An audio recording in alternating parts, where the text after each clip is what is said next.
সিরাজ আর তার স্ত্রী ফারিয়ার মধ্যে প্রচণ্ড ঝগড়া হয়। কথা কাটাকাটির এক পর্যায়ে সিরাজ মুখে তালাক দিয়ে বসে। পর মুহূর্তেই মুখে হাত চাপা দেয় সে। রাগের বহিঃপ্রকাশ ঘটাতে একই বলে ফেলল সে। অপরদিকে স্তব্ধ হয়ে তাকিয়ে আছে ফারিয়া। কথাটা উচ্চারণ করার পর মুহূর্তেই যেন নিজের কানে নিজের কথায় বিশ্বাস করতে পারছিল না সে। চোখ মেলে তাকিয়ে রইল ফারিয়ার দিকে। ফারিয়ার মুখের সব রং এক মুহূর্তে ফিকে হয়ে গেছে। চোখে বিস্ময়, ঠোঁট কাঁপছে। আর সিরাজ পর মুহূর্তেই মুখে হাত চেপে ধরল। একই করল সে, একই বলল। রাগের মুহূর্তে নিজের জিভের ওপর কোনো নিয়ন্ত্রণই রাখতে পারেনি সিরাজ।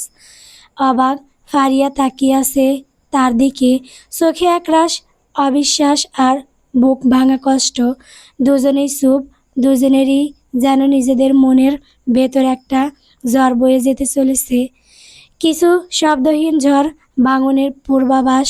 নিজেকে ধাতস্থ করে ছুটে আসে ফারিয়ার কাছে। দুই হাতে ফারিয়ার কাঁধ চেপে ধরে বলল, কিছু হয়নি, রাগের মাথায় বলে ফেলেছি, এগুলো মাথায় নিও না। সিরাজের হাত জারা দিয়ে ছাড়িয়ে নিয়ে ফারিয়া চোখের পানি ফেলে বলল, একদম ছোবেন না আমাকে। এই মুহূর্ত থেকে আপনি আমার কাছে একজন পরপুরুষ। এই 2টা বছর আপনার মায়ের সমস্ত অত্যাচার সহ্য করেছি শুধুমাত্র আপনাকে ভালোবেসে, আর আপনি এই প্রতিদান দিলেন। সিরাজ থমকে গেল। ফারিয়ার কণ্ঠে যে কঠিন দৃঢ়তা এতদিনে সে কখনো দেখেনি। সে দুপা এগিয়ে আবার ফারিয়াকে ছুটে চাইল, কিন্তু ফারিয়া এক পা পিছিয়ে গেল। তার চোখ দুটো ভেজা, কিন্তু দৃষ্টিতে যেন আগুন জ্বলছে। ফারিয়া কাঁপা কণ্ঠে আবার বলল, আপনার মায়ের অত্যাচারকে সহ্য করেছি, নিজের স্বপ্নকে বিসর্জন দিয়েছি, সব কিছু মেনে নিয়েছি শুধু আপনাকে আগলে ধরার জন্য। কিন্তু আপনি রাগের মাথায় যে জিহ্বা এত সহজে তালাক উচ্চারণ করতে পারে, তার কাছে আর কিছুই আশা করি না আমি। সিরাজ বিছানায় বসে পড়ল ভেঙে পড়া এক মানুষের মতো। মাথা দুহাতে চেপে ধরল সে। তার গলা কাঁপছে, কণ্ঠ ভেঙে যাচ্ছে, তবুও বলল, আমি তোমায় ছাড়া বাঁচব না ফারিয়া, প্লিজ আমাকে ছেড়ে যেও না। আমি ভেবে কিছুই বলিনি, ভুল করেছি, আমি তোমাকে ছাড়া বাঁচব না ফারিয়া ঠান্ডা গলায় উত্তর দিল। ভুল? এই ভুলের পরিণতি ইসলামে কতটা গুরুতর সেটা জানেন আপনি? 3বার নয়, 2বার উচ্চারণ করলেই তা কতটা ভয়াবহ তা কি বোঝেন? আবেগের বশে মুখে চলে আসে শব্দ আল্লাহর কাছে রসিকতা নয় সিরাজ। তারপর ফারিয়া এদিক সেদিক তাকিয়ে দ্রুত খাটের পাশে রাখা নিজের ফোনটা বের করলো। কাপা আঙ্গুলে বাবার নাম্বারটা ডায়াল করতে গেল। ঠিক তখনই সিরাজ ঝাঁপিয়ে পড়ে ফোনটা ছিনিয়ে নিল তার হাত থেকে। কলটা কেটে দিল মুহূর্তেই। ফারিয়া, শোনো প্লিজ, আমি বলেছি তো এটা রাগের মাথায় হয়ে গেছে। তুমি যদি এখন তোমার বাবাকে বলো তাহলে ব্যাপারটা আরও বড় হয়ে যাবে। প্লিজ একটা সুযোগ দাও আমাকে। বলতে বলতে সিরাজের গলা কেঁপে উঠল। ফারিয়া অবিশ্বাস ভরা চোখে তাকিয়ে রইল সিরাজের দিকে। তার গলার স্বর কঠিন, চোখ দুটো রক্তবর্ণ, তার ঠোঁট কাঁপছে, চোখ থেকে অঝরে পানি গড়িয়ে পড়ছে। আপনার জন্য আজ আমি নিজের সম্মানও বিসর্জন দেব। আমি কি এতটাই তুচ্ছ আপনাদের কাছে? সিরাজ ব্যাকুল হয়ে তার সামনে হাঁটু গেড়ে বসে পড়ে বলল, আমি তোমাকে হারাতে চাই না ফারিয়া, প্লিজ এই একবার আমাকে ক্ষমা করে দাও। আমি কসম করে বলছি আর কখনো এমন কিছু হবে না। কিন্তু ফারিয়া নির্দয় চোখে তাকিয়ে বলল, ভালোবাসা যদি সম্মানহীন হয় তা ধরে রাখার কোনো মানে হয় না সিরাজ। আমি নিজেকে আর ছোট করব না। তার কণ্ঠে ছিল এক অরণ সিদ্ধান্তের দৃঢ়তা। তারপর সে শক্ত হাতে সিরাজের হাত থেকে ফোনটা ছিনিয়ে নিল। সিরাজ তাকে আটকাতে গিয়ে আবারও বলল, শোনো না, খালুকে কিছু বলো না, আমরা নিজেদের মধ্যে মিটিয়ে নিতে পারি। আমি চাই না কেউ জানুক। ফারিয়া ফুঁপিয়ে কেঁদে উঠল এবার। গলার স্বর ভেঙে গেল। নিজের মুখে তালাক দিয়ে এখন লুকাতে চাইছেন। আপনার ইজ্জত রাখতে আমি নিজের ইজ্জত বিসর্জন দেব না। ফোনে আবার বাবার নাম্বার ডায়াল করলো ফারিয়া। সিরাজ স্তব্ধ হয়ে বসে রইল মেঝেতে, চোখে হতাশার ছায়া নিয়ে। কীভাবে আবারও ফারিয়ার হাত থেকে ফোন কেড়ে নিয়ে এবার কণ্ঠস্বর পাল্টে বলল, কাউকে কিছু বলতে পারবে না তুমি? আমি বলতে দিব না। ফারিয়া আবারও ফোন নিতে চাইল, কিন্তু সিরাজের বলিষ্ঠ দেহের সাথে পেরে উঠল না। তারপর ফারিয়া দ্রুত চোখের পানি মুছে একরাশ কঠিন সিদ্ধান্ত নিয়ে বলল, আমি এখানে এই সম্পর্ক শেষ করছি। আমার আত্মমর্যাদা আপনাদের সংসারে আরও ক্ষতবিক্ষত হোক তা চাই না। সে দ্রুত আলমারি খুলে কয়েকটা দরকারি জামা কাপড় ব্যাগে ভরে নিল।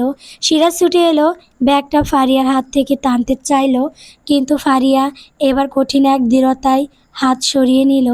আরও দ্বিগুণ রাগ নিয়ে বলল, যদি সামান্যতম সম্মান থাকে আমার প্রতি, তাহলে আমাকে থামানোর চেষ্টা করবেন না। আমি চলে যাচ্ছি। এর মধ্যে সিরাজের মা বাড়িতে ফিরলেন। তিনি পাশের বাড়িতে গিয়েছিলেন। ঘরে ঢুকেই দেখলেন অদ্ভুত এক দৃশ্য। ফারিয়া কাঁদতে কাঁদতে ব্যাগ গোছাচ্ছে, আর সিরাজ ব্যাকুল মুখে তাকে থামাতেই চাইছে। গম্ভীর কণ্ঠে গলা চড়িয়ে বললেন সিরাজের মা, এ কী হচ্ছে এখানে? শাশুড়ি মায়ের কথা শুনতে পেয়ে এতক্ষণে নিজের রুম ছেড়ে বেরিয়ে আসে সিরাজের বড় ভাইয়ের বউ। এতক্ষণ রুমে বসে সব কিছুই শুনেছে সে, কিন্তু বেরিয়ে আসেনি। দেবর আর তার বউয়ের ঝগড়া শুনতে বেশ লাগছিল তার। এখন শাশুড়ি মায়ের গলা শুনে বেরিয়ে আসে। এদিকে ফারিয়া কোনো উত্তর দিল না, চোখ মুছে ব্যাগের চেন টানল। সিরাজ অসহায়ভাবে তাকিয়ে রইল মায়ের দিকে। মা। ফারিয়া চলে যেতে চাইছে, সংক্ষেপে সবটা মাকে বলল সিরাজ। সিরাজের মা মুহূর্তে পরিস্থিতির গাম্ভীর্য বুঝলেন। তার চেহারায় বিরক্তির ছাপ ফুটে উঠল। তিনি গর্জে উঠে বললেন, চলে যেতে চাইছে মানে? এত সাহস কোথা থেকে পেল? দুদিনের মেয়ে হয়ে এখন আমাদের মান-সম্মান নষ্ট করতে চায়। তারপরে তিনি ফারিয়ার দিকে এগিয়ে এলেন, বললেন, এই ঘরে তোমাকে বিয়ে করে এনেছে আমার ছেলে।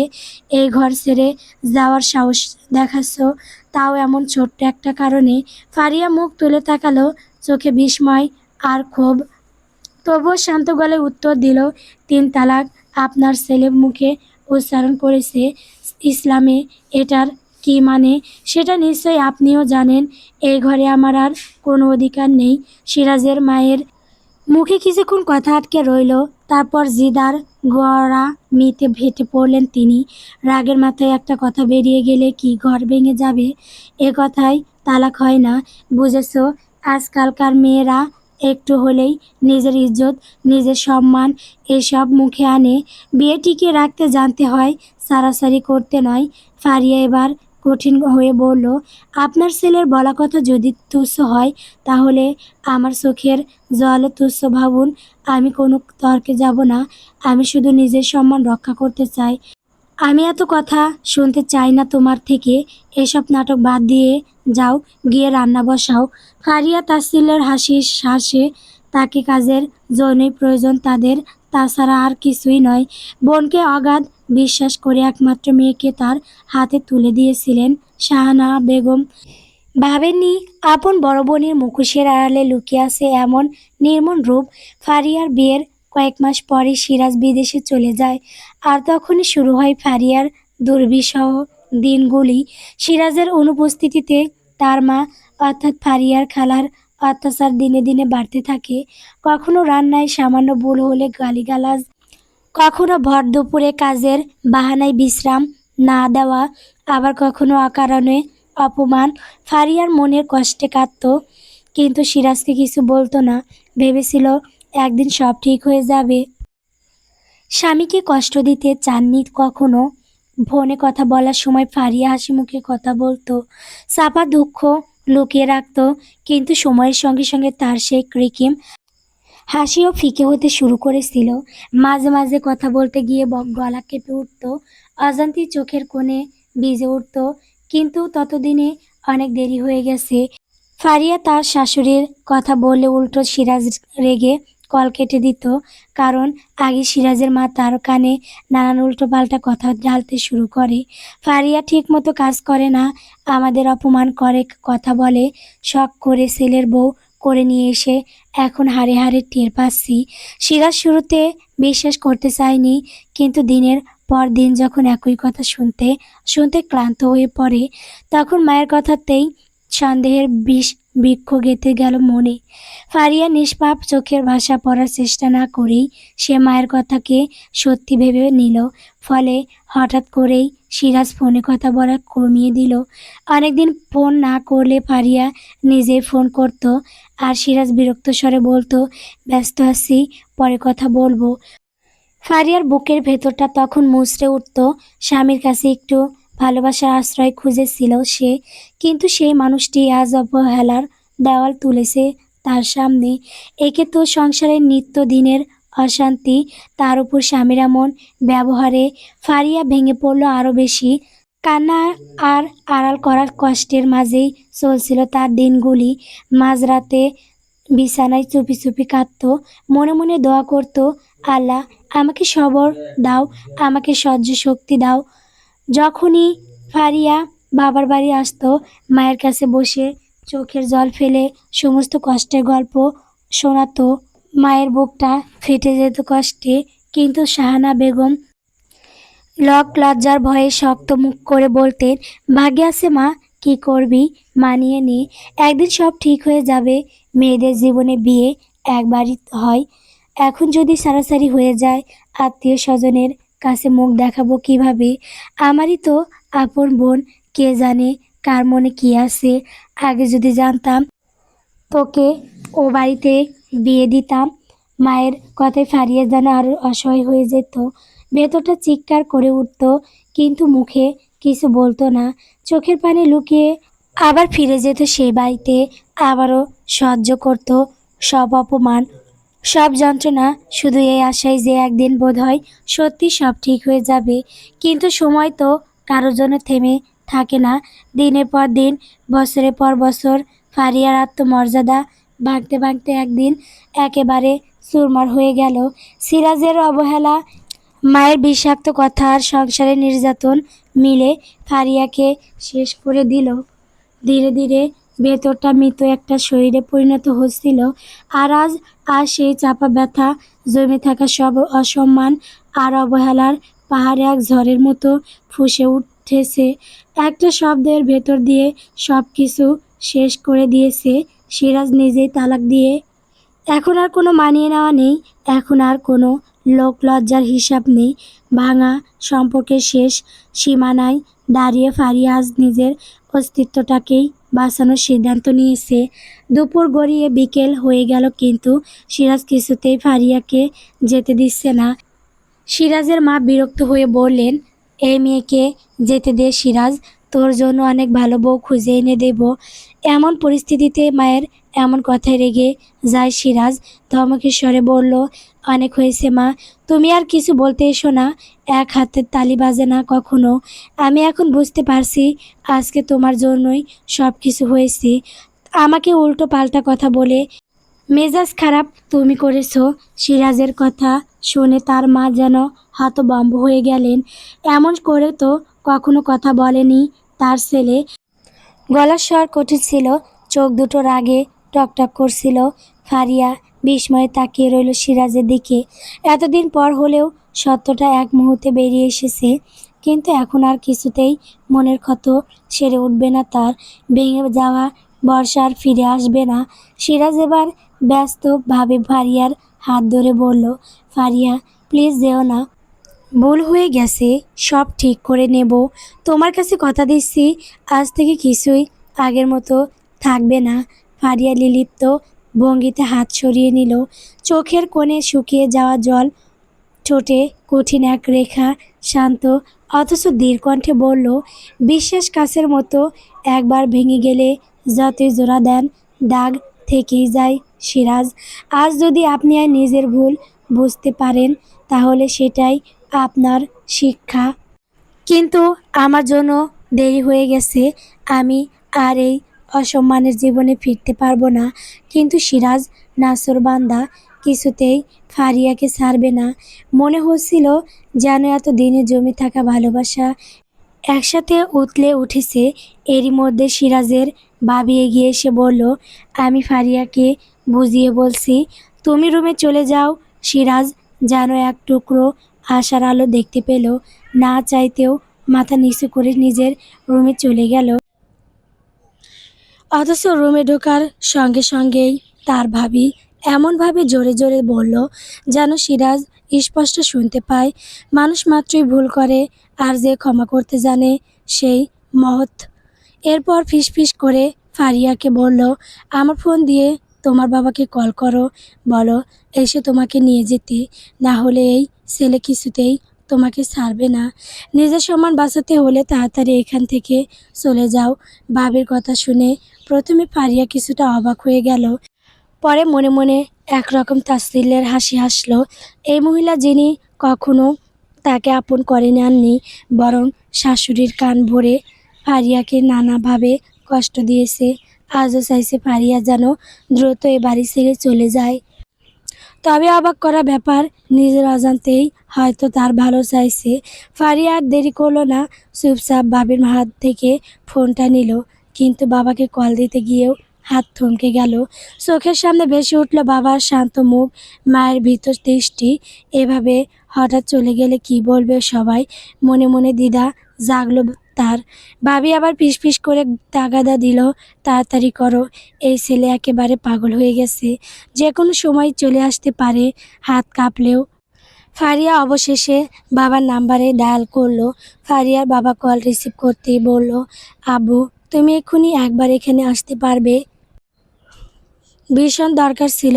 ওপাশ থেকে বাবার উদ্বিগ্ন কণ্ঠ ভেসে এলো। তাই বাবাকে শান্ত রাখতে ফারিয়া বলল, না কিছু হয়নি, প্লিজ আসো। মেয়ে যতই না করুক, কিছু তো একটা হয়েছে, এই ভেবে চিন্তায় পড়ে গেলেন মতিন সাহেব। তবে দ্রুত আসার প্রস্তুতি নিতে শুরু করেন। এদিকে কল কেটে ফারিয়া ফুঁপিয়ে উঠল না, নিজেকে শক্ত রাখল। জানালার বাইরে তাকিয়ে লিলিপ্তভাবে আকাশের মেঘ দেখল, বাতাসে ঝড়ের পূর্ববাস। ঠিক তার নিজের জীবনেও যেন এক ঝড় বয়ে যাচ্ছে। হঠাৎ দরজার আড়াল থেকে সিরাজের নিঃশব্দ পায়ের শব্দ পেল। ছেলেটা যেন গোপনে তাকিয়ে আছে, অপেক্ষা করছে কখন ফারিয়া তাকে আরেকবার সুযোগ দেবে। কিন্তু ফারিয়া আজদির আর কোনো ভুল নয়, আর কোনো আবেগের জায়গা নয়। মতিন সাহেব আস্তে আস্তে রাত 8টা বেজে গেল। সেই মেয়ের শুকনো চোখ মুখে দেখে আন্দাজ করে ফেললেন মেয়ে তার ভালো নেই। কিন্তু ঠিক কী হয়েছে আশেপাশে নজর বুলিয়ে দেখলেন সোফার এক কোণায় দুই হাতে মুখ ঢেকে বসে আছে সিরাজ। এখানে আর কেউ নেই। ফারিয়া বাবাকে দেখে ফুঁপিয়ে কেঁদে উঠে, চোখের পানিগুলো বাধা মানছে না কিছুতেই। মতিন সাহেব বিচলিত হয়ে জিজ্ঞেস করেন, কি হয়েছে? সিরাজ আবার মুখ তুলে তাকায়, দাঁড়িয়ে অসহায়ভাবে তাকায় বাবা মেয়ের দিকে। ফারিয়া ভাঙা গলায় বলল, আমার আর সংসার করা হলো না আব্বু, সিরাজ আমাকে তালাক দিয়েছে। মতিন সাহেব যেন আকাশ থেকে পড়লেন। কিছুক্ষণ শব্দহীনভাবে ফারিয়ার কথা গিললেন তিনি। বুকের ভেতর কেমন মোচড় দিয়ে উঠল, মাথার ভেতর শব্দ করছে, বিশ্বাস করতে পারছেন না। তবুও ঠোঁট কাঁপতে কাঁপতে বললেন, কি বলছিস ফারিয়া? তালাক? সিরাজ এটা সত্যি? সিরাজ মাথা নিচু করে দাঁড়িয়ে রইল, তার নীরবতায় যেন সব সত্যি করে দিল। মতিন সাহেব চোখ মিলে তাকালেন সিরাজের দিকে, কণ্ঠে অসীম ক্লান্তি আর কষ্ট মিশিয়ে বললেন, তুমি কি ভেবেছো একটা মেয়ের জীবন এভাবে তছনছ করে দিলে সব শেষ হয়ে যাবে? এত অমানুষ তুমি জানা ছিল না তো? সিরাজ অসহায় দৃষ্টিতে ফারিয়ার দিকে চাইল, তারপর মাথা নিচু করে অস্পষ্ট গলায় বলল, আমি আমি আর পারছিলাম না চাপে থাকতে। অনেক দিন ধরেই আমাদের মধ্যে সমস্যা হচ্ছিল, তাই আজ রাগের মাথায় বলে ফেলেছি। কিন্তু বিশ্বাস করুন। সিরাজ দ্রুত পায়ে এসে মতিন সাহেবের হাত দুটো ধরে আবারও বলল, বিশ্বাস করুন, আমি ইচ্ছাকৃত ভাবে বলিনি, মুখ ফসকে বেরিয়ে এসেছে। আমি এই তালাক মানি না। আমি ফারিয়াকে কিছুতেই ছাড়তে চাই না খালু। মতিন সাহেব চোখ বন্ধ করে ফেললেন, বুকের গভীরে একটা দীর্ঘশ্বাস চেপে ধরলেন, আবার চোখ মেলে ফারিয়ার মলিন মুখশ্রীর দিকে তাকিয়ে বললেন, চল মা, এখানে আর থাকার কিছু নেই। সিরাজের মা এতক্ষণে বেরিয়ে আসেন। এসেই বললেন, রাগের মাথায় বলে ফেলেছে, এটাকে নিয়ে এত বাড়াবাড়ি করছেন কেন বুঝতে পারছি না। কাজে এনে আবার বিয়ে পড়িয়ে দিলেই হবে। সিরাজের মায়ের কথায় মতিন সাহেবের রাগ আরও বেড়ে গেল। কণ্ঠ কঠিন অথচ সংযত সুরে বললেন, ইসলামে তালাকের বিষয়টাকে এত তুচ্ছ করে দেখার অনুমতি কোথাও দেওয়া হয়নি। 3বার তালাক উচ্চারণ করলেই বন্ধন চিরতরে ছিন্ন হয়, সেটা কি আপনি জানেন? সিরাজের মা একটু বিচলিত হলেন, কিন্তু তবুও বললেন, রাগের মাথায় একটা কথা বেরিয়ে গেছে, তার জন্য মেয়ের জীবনটা নষ্ট করে দিতে চাইছেন? মতিন সাহেব এবার গলা শক্ত করে বললেন, আমার মেয়েকে নিয়ে আপনাকে আর ভাবতে হবে না। আমার মেয়ের জীবন আপনি বা আপনার ছেলে খেলনা মনে করেছেন নাকি? যখন খুশি বিয়ে, যখন খুশি তালাক, এটা কি মজা? না বোন, আমার মেয়ে আর এই সংসারে ফিরবে না। ওর আত্মসম্মান আছে। ফারিয়া তখন বাবার পাশে নিঃশব্দে দাঁড়িয়ে বাবার শক্ত ভাষায় আশ্রয় খুঁজে পাচ্ছে। চোখের কোণে জমে থাকা অশ্রুগুলো যেন কিছুটা শান্ত হলো। সিরাজের মা অসহায় চোখে ছেলের দিকে তাকালেন। সিরাজ এক দৃষ্টিতে মেজে তাকিয়ে আছে, তার মধ্যে কোনো প্রতিবাদ নেই, কোনো অনুশোচনাও যেন মুখ ফুটে বের হতে পারছে না। মতিন সাহেব আর একটি মুহূর্তও সেখানে দাঁড়াতে রাজি নন। ফারিয়ার হাত শক্ত করে ধরে বেরিয়ে যেতে চাইলে সিরাজ আবার অনুরোধ করে বলল, আমাকে একটা সুযোগ দিন খালু, আমি মসজিদের ইমাম সাহেবকে নিয়ে আসতেছি। উনি যেই ফয়সালা দিবেন আমি মেনে নিব। মতিন সাহেব থমকে দাঁড়ালেন। এক মুহূর্তের জন্য ফারিয়ার দিকে তাকালেন। ফারিয়ার চোখে স্পষ্ট অনীহা, কষ্টে জর্জরিত সেই চোখ দুটো যেন বলছে, আর নয়। তবু অভিভাবক হিসেবে মতিন সাহেব আবেগের সংবরণ করে দীর্ঘ গলায় বললেন, ঠিক আছে ইমাম সাহেব আসুন, তার কথাই চূড়ান্ত হবে। কিন্তু মনে রেখো, যাই হোক আমার মেয়েকে এখানে আর থাকতে দিচ্ছি না। সিরাজ হাঁপাতে হাঁপাতে বেরিয়ে গেল ইমাম সাহেবকে আনতে। বাড়িতে চাপা উত্তেজনা। ফারিয়া বাবার কাঁধে মাথা রেখে চুপচাপ বসে রইল।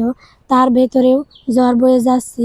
কিছুক্ষণ পর সাদা পাঞ্জাবি পরা, মাথায় টুপি, গম্ভীর চেহারার এক ইমাম সাহেব সিরাজের সাথে ঘরে ঢুকলেন। ঘরের ভেতর এক অদ্ভুত নীরবতা নেমে এলো। ফারিয়া সহ মহিলারা বড় করে ঘোমটা টেনে একটু আড়ালে দাঁড়িয়ে রইল।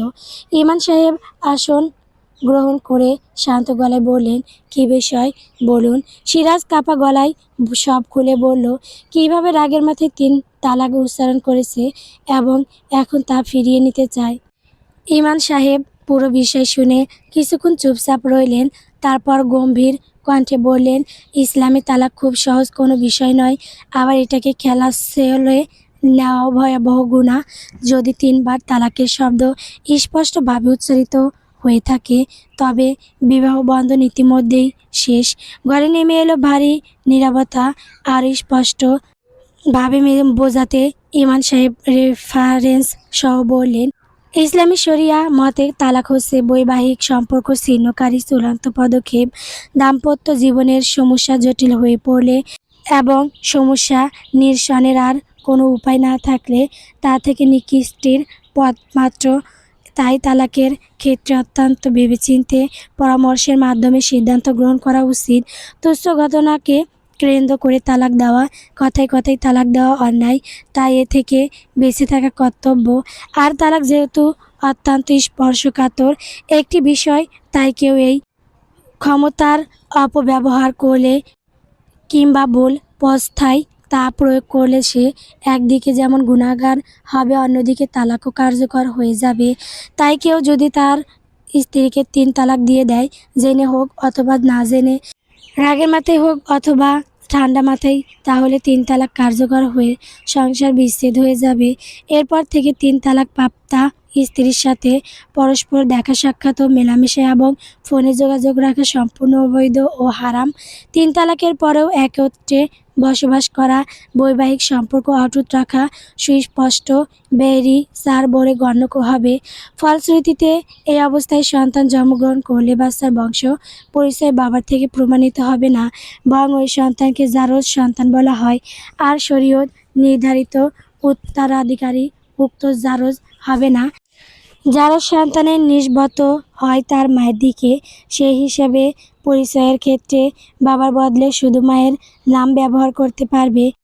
জেনে বা না জেনে কেউ এরূপ করে থাকলে এখন করণীয় হচ্ছে দ্রুত আলাদা হয়ে যাওয়া এবং এতদিন অবৈধ সংসার করার কারণে আল্লাহ তাআলার দরবারে উভয়কে খাঁটি মনে তওবা ইস্তেগফার করতে হবে। ৩ তালাক প্রাপ্তা নারীর ইদ্যত ৩ তালাকের পর থেকেই উক্ত নারীর ইদ্যত শুরু হয়ে যায়।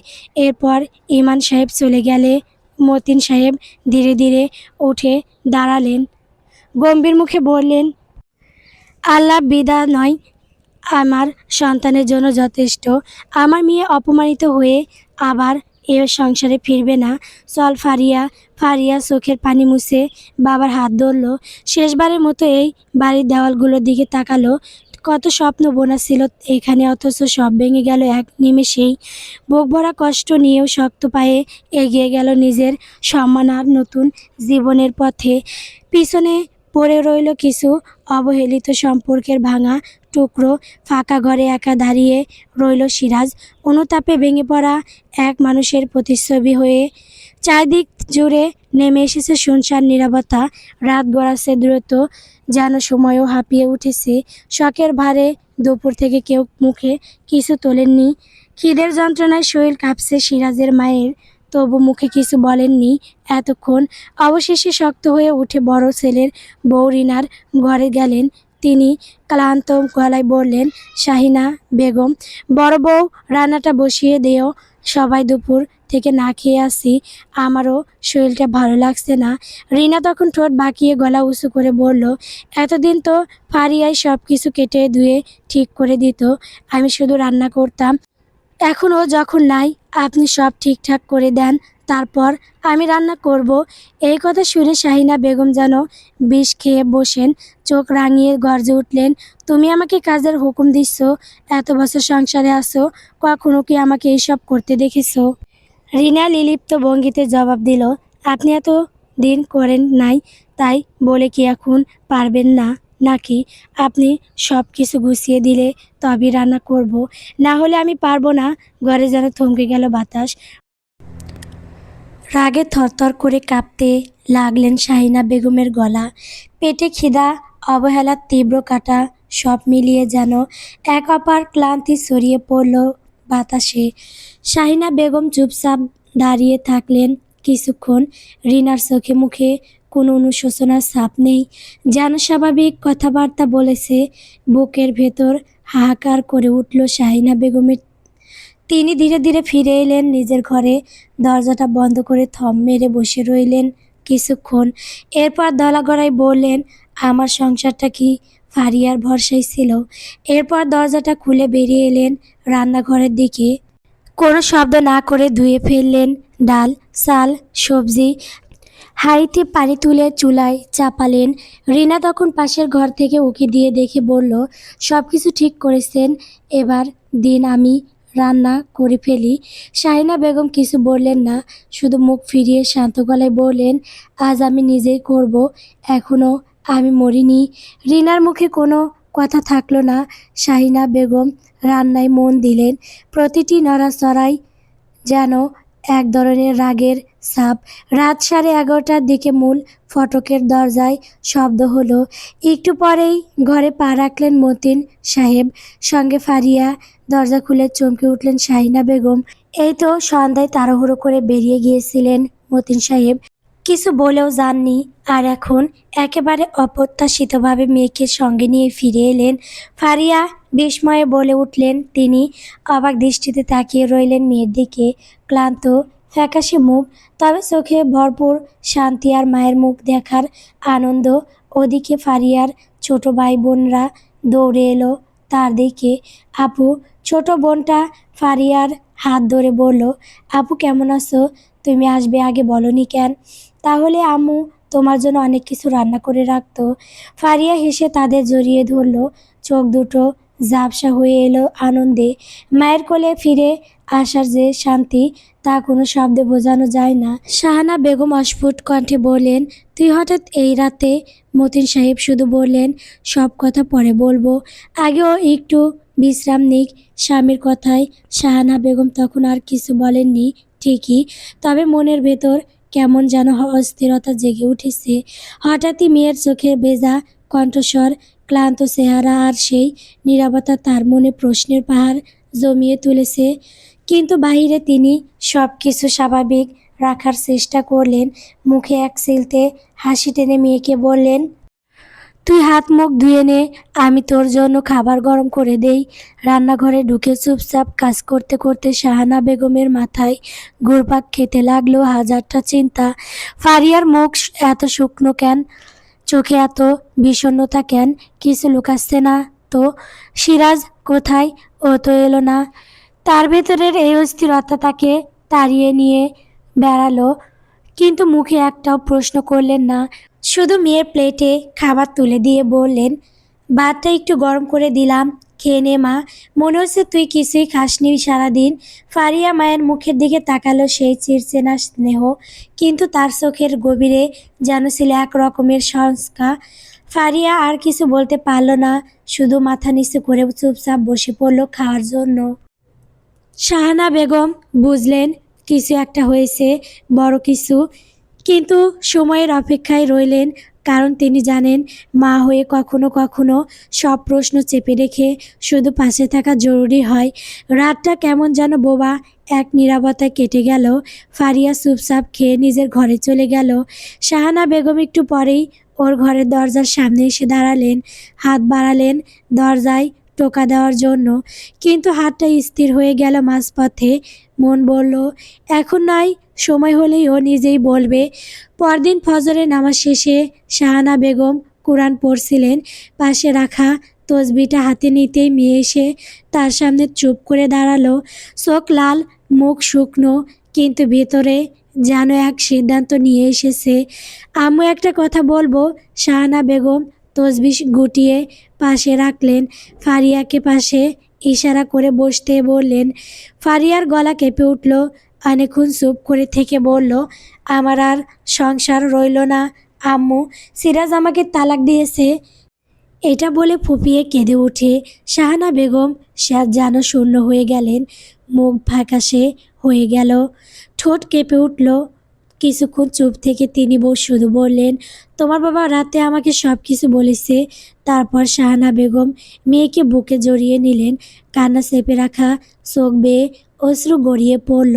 তোর কষ্টের ভাগিদার আমারও মা, তুই একা না, তুই একা না মা। মেয়ের সেই নিঃশব্দ আলিঙ্গনে যেন হৃদয়ের সব ভাঙাচোরা টুকরো একে একে জোড়া লাগতে শুরু করলো। ঘরের বাতাসটা ভারী ছিল ঠিকই, কিন্তু তাতে ছিল একরাশ স্নেহ, দোয়ার নির্ভরতার সুবাস। দুদিন পর পাশের বাসার একজন মহিলা, ফারিয়াদের সাথে সম্পর্ক ভালো, ফারিয়াদের বাসায় এসে হাজির হলেন। দরজা খুলতেই ফারিয়াকে দেখে মিষ্টি করে হাসলেন তিনি। আরে ফারিয়া মা, কেমন আছো? শুনলাম তোমার জামাই বিদেশ থেকে এসেছে। তার কণ্ঠে উৎকণ্ঠ সুর। এরপর খানিক থেমে আবার বললেন, তা বলো তো, তোমার জন্য কী এনেছে? নিশ্চয়ই অনেক গয়নাগাটি এনেছে, তাই না? মহিলার কথায় হালকা কাশি দিয়ে ফারিয়া কিছু বলতে গিয়েই থেমে গেল। হঠাৎই স্মৃতির পাতায় ভেসে উঠল সেই দিনের কথা। সিরাজ বিদেশ থেকে ফিরে তার জন্য একটা চমৎকার সোনার চেইন এনেছিল, কিন্তু আনন্দটা বেশিক্ষণ স্থায়ী হয়নি। একদিন শাশুড়ি মা কেঁদে কেঁদে বললেন, জীবনে একটা গয়নার অভাব মিটল না রে বাপ। সিরাজ আর সহ্য করতে পারেনি, চুপচাপ ফারিয়ার গলার চেইনটা নিয়ে বলেছিল, এই চেইনটা মাকে দিয়ে দাও, তোমার জন্য আবার নিয়ে আসবো নে। সেই মুহূর্তে কিছু না বললেও ফারিয়ার মনে একটা ক্ষীণ কষ্টের রেখা টেনে গিয়েছিল। আজ রিজিয়া খালার কথায় আবার যেন সেই স্মৃতি হৃদয়ের দরজায় ধাক্কা দিয়ে গেল। কিন্তু নিজেকে শক্ত করে সত্যিটা বলে দেওয়ার সিদ্ধান্ত নিল ফারিয়া, যেন রোজ রোজ এক কথা তাকে শুনতে না হয়। মহিলার কথায় স্মৃতির দরজা খুললেও আজ ফারিয়া সিদ্ধান্ত নিয়েছে সে আর আগের মতো চুপ থাকবে না। আশেপাশের মানুষের বারবার এক প্রশ্ন, এক কৌতূহল যেন তার ব্যক্তিগত কষ্টকে খেলনা বানিয়ে না ফেলে। তাই ফারিয়া নিজেকে শক্ত করে সত্যিটা বলে দেবে সোজা, স্পষ্ট। ভদ্রমহিলা তখনও উৎসুক চোখে তাকিয়ে আছেন উত্তর শোনার জন্য। যেন মুখিয়ে একটা দীর্ঘশ্বাস ফেলল ফারিয়া। গলায় বার জমে থাকা কষ্টটা ঠেলে সে বলল, আন্টি, আমাদের মধ্যে বিচ্ছেদ হয়ে গেছে। তাই স্বামী বা শ্বশুর বাড়ি নিয়ে কথা না বললে আমি বেশি খুশি হব। এক মুহূর্তে যেন নিস্তব্ধতা নেমে এলো। রিজিয়া খালা যেন আকাশ থেকে পড়লেন। মুখটা হঠাৎ ফ্যাকাশে হয়ে গেল তার। কথার জায়গায় নীরবতা। ফারিয়া আর কিছু বলল না, মাথা নিচু করে চুপচাপ নিজের রুমে চলে গেল। সেই নীরবতা বলার চেয়ে অনেক বেশি কিছু বলে গেল। দরজার পাশের দাঁড়িয়ে ছিল ফারিয়ার ছোট বোন নুরাইন। নুরাইন আগামীতে এসএসসি দিবে। ভেতরের কথোপকথনটা তার কানে গিয়েছিল পুরোপুরি। পাশের বাসার আন্টির প্রশ্ন, ফারিয়ার দীর্ঘশ্বাস, আর তারপর সেই কঠিন সত্য। সব কিছু শুনে নুরাইন হতভম্ব হয়ে দাঁড়িয়ে রইল, যেন বিশ্বাস করতে পারছে না তার আপুর সাথে এরকম হয়েছে। সেই হাসি খুশি প্রাণবন্ত সবসময় মজায় হাসিতে ভরা আপুটা কি স্বাভাবিক হতে পারবে? গতকাল থেকেই ফারিয়ার আচরণে কিছু একটা অস্বাভাবিক লেগেছিল তার। কথা কম, হাসি কম, চোখে একটা চাপা বিষণ্ণতা। এতক্ষণে সব কিছুর মানে বুঝে গেল নুরাইন। বাবা মা তাদের কিছুই বলেননি, কোনো কিছু আজ করতে দেননি। ছোটদের সে চুপচাপ দাঁড়িয়ে থাকে। মনে মনে সিরাজের চেহারা ভেসে ওঠে। মানুষটা তো তাদের আপন খালাতো ভাই, তবে কিভাবে পারল এমন করতে? আর খালা মনি সেও মেনে নিল। নুরাইন আপুর বিয়ের সময় দেখেছে তার আপু কত খুশি ছিল এই বিয়েতে। সব কিছু এভাবে শেষ হয়ে গেল। নুরাইন আর কিছু ভাবতে পারছে না, শুধু এক টুকরো কষ্ট জমে রইল দু চোখে। বিচ্ছেদের পর প্রথম কিছুদিন ফারিয়া যেন দম বন্ধ করে বেঁচেছিল। চারপাশের লোকজনের কথা, প্রশ্ন, দৃষ্টির চাপ সব মিলিয়ে সে ভেঙে পড়েছিল। কিন্তু একদিন আয়নায় নিজের চোখে তাকিয়ে সে বুঝতে পারল ওর ভেতরে এখনো অনেক শক্তি আছে। সে নিজেকে বলল, আমি কোনো দোষী নই। আমি যেমন আমি তেমন করেই সম্মানের যোগ্য। নিজেকে সম্মান করা, নিজের অনুভূতিকে গুরুত্ব দেওয়া শিখে যায় ফারিয়া। এখন আর কারো কথা গায়ে মাখে না। তাছাড়া যখন কেউ পাশে থাকে না, তখন একমাত্র যে সম্পর্কটা কখনো ভাঙে না, সেটা হলো আল্লাহর সঙ্গে সম্পর্ক। ফারিয়া 5 ওয়াক্ত নামাজে আরও মনোযোগী হয়ে উঠল। গভীরভাবে কুরআন পড়তে শুরু করলো। চোখের জলে দোয়া করে, হে আল্লাহ, তুমি আমার অন্তরের শান্তি হও, তুমি আমার পথ দেখাও। এই আন্তিক শক্তি ধীরে ধীরে তাকে ভেতর থেকে গড়ে তুলতে সাহায্য করে। এইবার ফারিয়া আর কারো চোখে নিজের মূল্য খুঁজে না। সে নিজেই নিজের জীবনের চালক হতে চায়। সে খুঁজে বের করলো সেই কি করতে ভালোবাসে, কথায় তার আগ্রহ, কি করলে তার দিনটা সুন্দর যায়। হয়তো সে বই পড়ে, গল্প লেখে, কিংবা ছোট্ট একটা হ্যান্ড ক্রাইফটের পেজ খুলে ফেলে। অনলাইনে নিজের মতো করে বাঁচার আনন্দই তাকে দিন দিন হাসতে শেখালো। ছোট বোন নুরাইন তার চোখে ফারিয়া একজন আদর্শ। তাই ফারিয়া সিদ্ধান্ত নিল, সে মরমরা হয়ে থাকলে নুরাইনও কষ্ট পাবে। সে আবার বোনের সঙ্গে গল্প করতে শুরু করলো। হাসি মুখে পাশে বসে খেতে লাগলো। মাঝে মধ্যে একসাথে দোয়া পড়ে। একটা শক্ত বোন যেন আরেকটা ছোট মেয়ের আশ্রয় হয়ে উঠল। সব কিছুর পর নিজেকে নতুনভাবে গড়ে তোলার দৃঢ় সিদ্ধান্ত নেয় ফারিয়া। এবার আর কেবল মনটাকে নয়, নিজেকে গড়ে তুলবে মানসিকভাবে, আর্থিকভাবে। নিজের পায়ে দাঁড়ানোর জন্য দরকার প্রথমেই শিক্ষা। তাই সে ঠিক করলো আবার পড়াশোনা শুরু করবে। এসএসসি পরীক্ষার পরেই তার বিয়ে হয়ে যায় সিরাজের সঙ্গে। তখনও তার স্বপ্ন ছিল উচ্চশিক্ষা গ্রহণ করে নিজের জন্য কিছু একটা করবে, কিন্তু সেই স্বপ্নে ছাই পড়ে যায় খুব অল্প সময়েই। সিরাজের মা স্পষ্ট জানিয়ে দেয় ঘরের বউ পড়াশোনা করবে না। আর সিরাজও চুপ থাকলো। সে নিজে থেকেও কোনো উৎসাহ দেখায়নি ফারিয়াকে পড়াশোনা চালিয়ে যেতে। ফারিয়া তখন বাধ্য হয়েই বইপত্র ছেড়ে দেয়, নিজের ইচ্ছেগুলোকে চুপ করিয়ে সংসারের গণ্ডির মধ্যে নিজেকে আটকে ফেলে। কিন্তু আজ আর না। এবার সে নিজের স্বপ্নগুলোকে মরতে দেবে না। সে ঠিক করেছে ফের শুরু করবে, পড়াশোনা গড়ে তুলবে নিজেকে, যেন আর কখনো কারো কথায় নিজের স্বপ্ন বিসর্জন দিতে না হয়। ফারিয়া সিদ্ধান্ত নেয় আর দেরি নয়, নিজেকে গড়ে তুলতে হলে প্রথমে নিজের শিক্ষাটাকে ফের শুরু করতে হবে। বাবাকে দিয়ে খোঁজ করতে শুরু করলো কোথায় কোন কলেজে ভর্তি হওয়া যায়। শুরুটা সহজ ছিল না, অনেক প্রশ্ন, অনেক বাধা। কেউ বলল 2 বছর পিছিয়ে পড়ে এখন কি করতে পারবে, অযথাই টাকা নষ্ট হবে। বাপের কেউ হাসলো, কেউ তাচ্ছিল্য করলো, কিন্তু এবার ফারিয়া আর থামলো না, কারণ তার পরিবার তার পাশে আছে। একটা কলম, একটা খাতা আর একরাশ সাহস নিয়ে সে যাত্রা শুরু করলো। বইয়ের পাতায় ডুবে যেত সারাদিন। বাংলা সাহিত্যের কবিতাগুলো যেন তার পুরনো সাথীর মতো ফিরে এলো। রাতের নীরবতায় যখন সবাই ঘুমিয়ে পড়তো, ফারিয়া তখন আলো জ্বেলে পড়ে। কিছু বুঝতে না পারলে ইউটিউব ভিডিও দেখে, গুগল ঘেঁটে নেয়। প্রতিটা শেখার পেছনে তার থাকে একটা প্রেরণা, নিজেকে প্রমাণ করার ইচ্ছা। এই সময়ে তার ভেতরের আত্মবিশ্বাসও ধীরে ধীরে ফিরতে লাগলো। আয়নার সামনে দাঁড়িয়ে সে নিজের চোখে চোখ রেখে হাসতে শিখলো। আর ভয় লাগে না কে কী বলবে, তাতে তার কিছু যায় আসে না।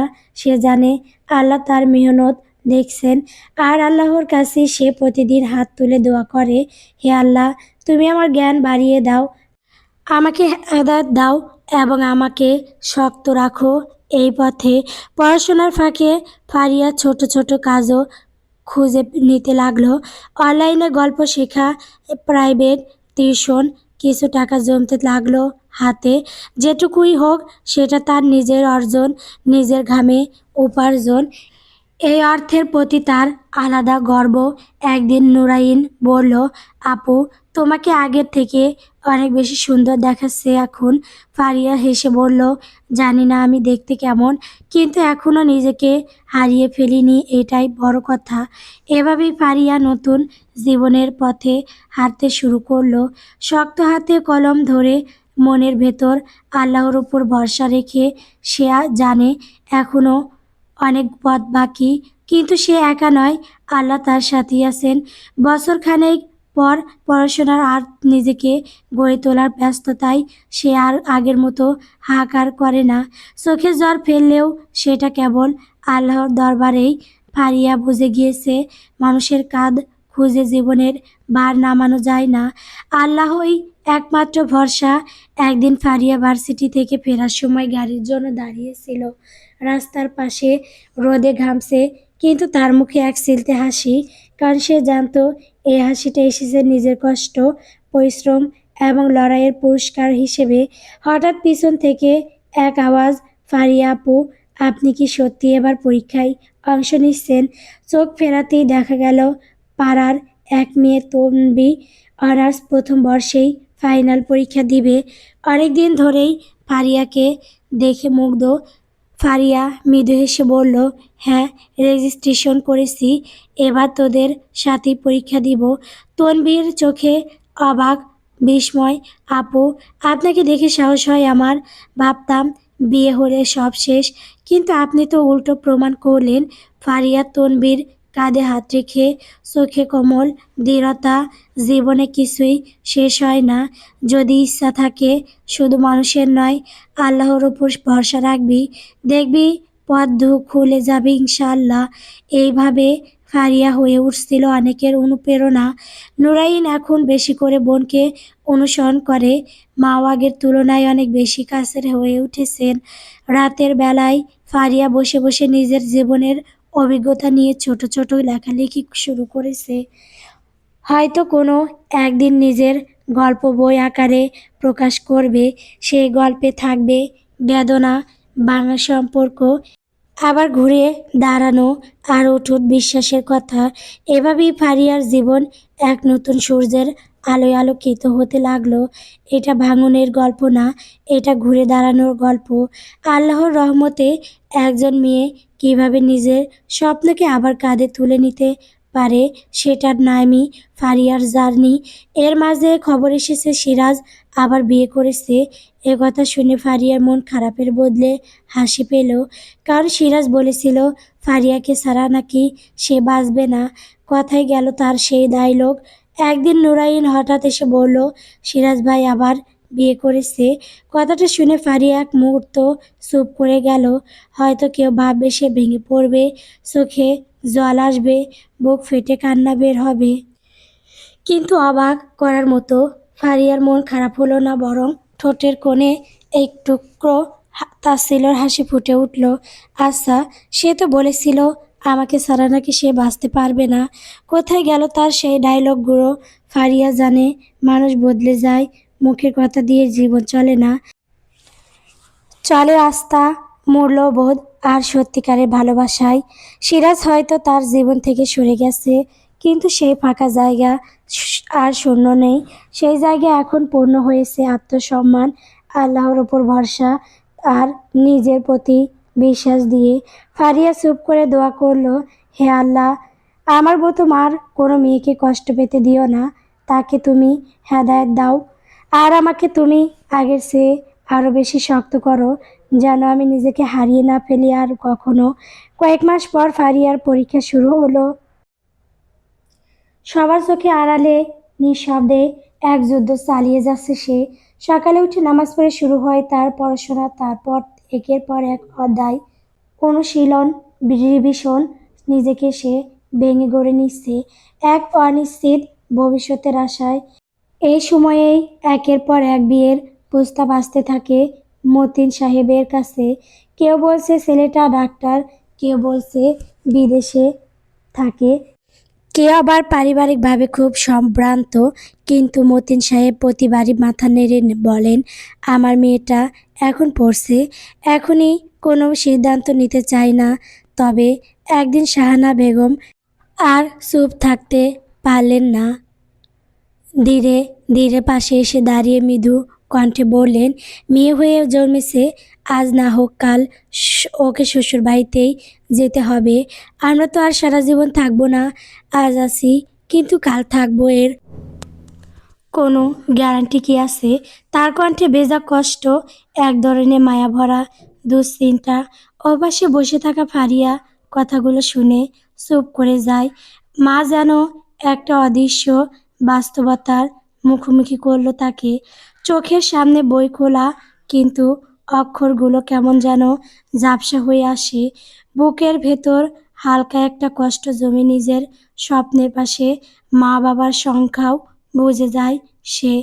একজন নারী যতই শিক্ষায়, কর্মে কিংবা প্রতিষ্ঠায় শিখরে পোশাক না কেন, দিনের শেষে সে চায় এমন এক আশ্রয় যেখানে থাকবে নির্ভরতার শক্ত একটা হাত, থাকবে ভালোবাসায় ভরা হৃদয়।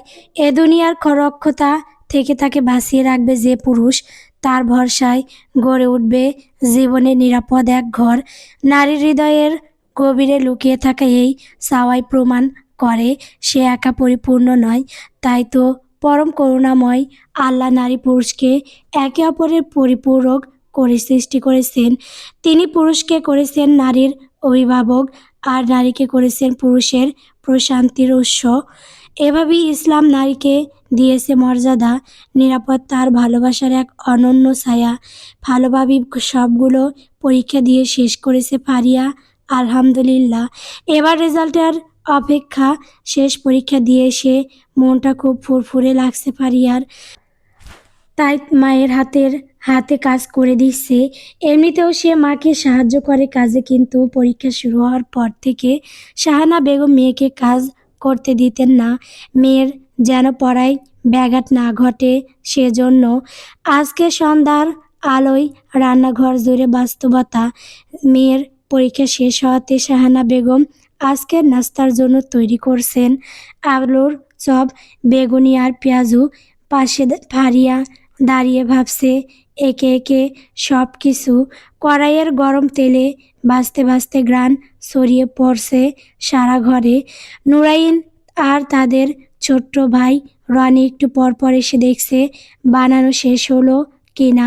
নাস্তা তৈরি হয়ে গেলে সবাই একসাথে বসে যাবে খেতে। প্রায় এমন গল্প হাসির ছোট্ট এক আড্ডা জমে উঠে চায়ের কাপ আর মসমসে নাস্তার সাথে। কিন্তু ফারিয়ার পরীক্ষার জন্য এত দিন বন্ধ ছিল সেসব। এমন সন্ধ্যা যেন হয়ে ওঠে তাদের পারিবারিক বন্ধনের এক মধুর প্রতিচ্ছবি। খাওয়া দাওয়া শেষ করে মা মেয়ে আবার নেমে পড়ে সব কিছু গুছিয়ে রাখতে। ফারিয়া প্লেট ধুচ্ছে, মা টেবিল গুছিয়ে রাখছে। চারপাশে আবার ফিরে আসছে ঘরোয়া শান্ত এক ছন্দ। হঠাৎ থেমে গিয়ে শাহানা বেগম মায়াময় কণ্ঠে বললেন, মা, এভাবে আর কতদিন চলবে? তোকে একটা স্থায়ী ঠিকানায় না দেখলে আজ যে শান্তি পাই না। সবসময় বুকের ভেতর দুশ্চিন্তা কুরে কুরে খায়।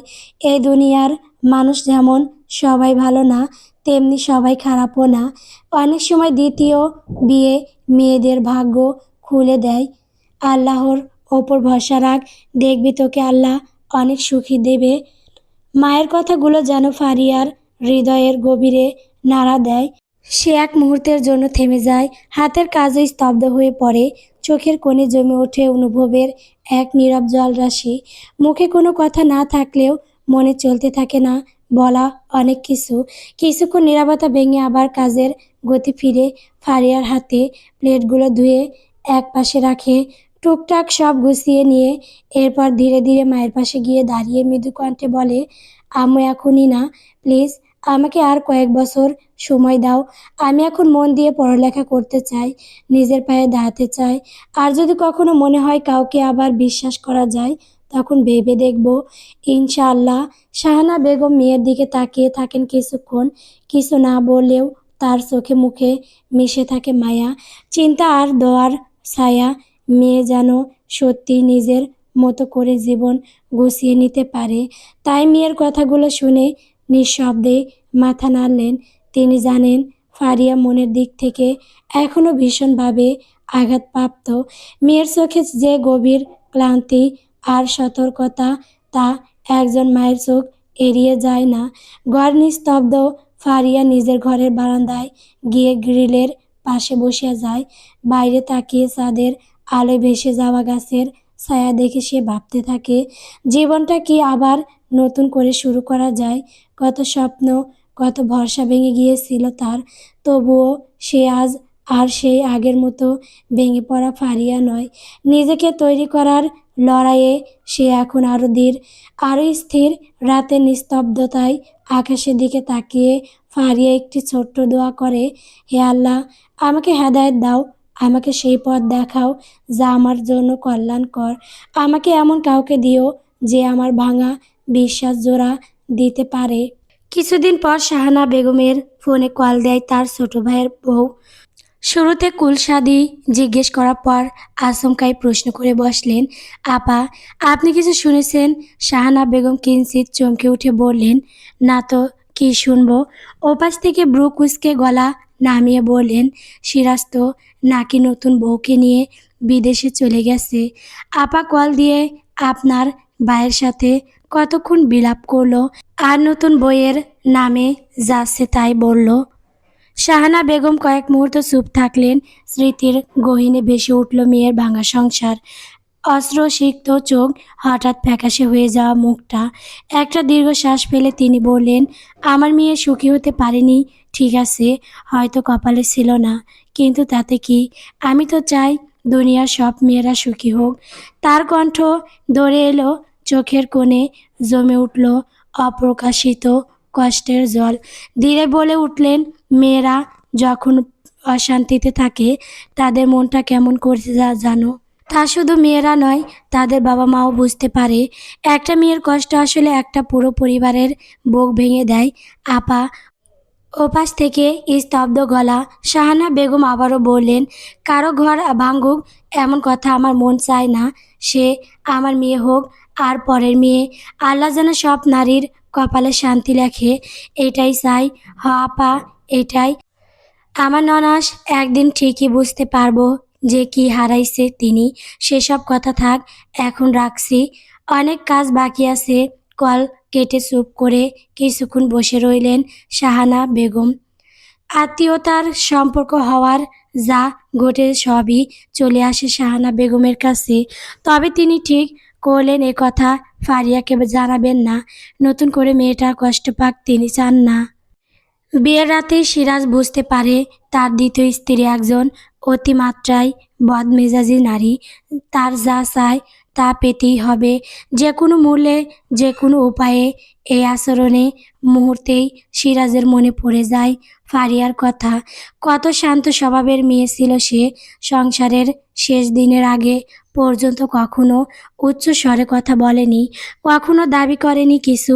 শুধু নীরব স্নেহে, গভীর সহানুভূতিতে ভালোবেসে গেছে তাকে। সিরাজের বুকের ভেতরটা হঠাৎ কেমন যেন চিনচিন করে উঠে। ফারিয়ার সেই নীরব ভালোবাসা, মোলায়েম চোখের চাহনি আর বিনা অভিযোগে সব সহ্য করে যাওয়া অভ্যাসটা আজ তাকে কষ্ট দিয়ে মনে করিয়ে দেয় সে একজন সোনার মানুষকে হারিয়ে এসেছে। সামনের সোফায় বসে থাকা রুবিনা, তার বর্তমান স্ত্রী, এখনও রাগে ফুসফুস করছে। কথায় কথায় তিরস্কার, চোখে মুখে তীব্র অসন্তোষ, যেন বিয়েটা কোনো ভালোবাসা নয়, বড় এক প্রকার চুক্তি। সিরাজের দ্বিতীয় স্ত্রী রুবিনা বিয়ের প্রথম রাতেই চোখে চোখ রেখে বলল, শোনো, আমি বিদেশে তোমার সঙ্গে যাব, এটাই আমার একমাত্র শর্ত। সিরাজ একটু থমকে গিয়ে শান্ত গলায় বলল, রুবিনা, মাকে দেশে ফেলে রেখে আমি কখনো স্ত্রীকে নিয়ে বিদেশ যেতে পারবো না। সেটা অসম্ভব। রুবিনার চোখে তখন ঠান্ডা আগুন, ঠোঁট কেঁপে উঠল তার শব্দে। তাহলে শোনো, ভোরের আলো ফোটার আগেই আমি এই বাড়ি ছেড়ে চলে যাব। তুমি বিদেশে আরামে থাকবে আর আমি তোমার মায়ের দাসী হয়ে পড়ে থাকব। এটা হতে পারে না। আমাকে তোমার প্রথম স্ত্রীর মতো সরল ভেবে ভুল করো না। শুনেছি তোমার মায়ের অভিসারে সে এই বাড়ি ছেড়ে চলে গিয়েছিল। সিরাজ চুপ করে গেল। রুবিনার চোখে তখন প্রতিবাদের অশান্ত জ্বালা। সিরাজ আর কিছু বলে না, চুপচাপ ঘর থেকে বেরিয়ে যায় ছাদের দিকে। মনের গহীনে আজ নতুন করে একটা প্রশ্ন দোলা দেয়, ভুল কি আমি তখনই করেছিলাম মায়ের কথা শুনে ফারিয়াকে কষ্ট দিয়ে?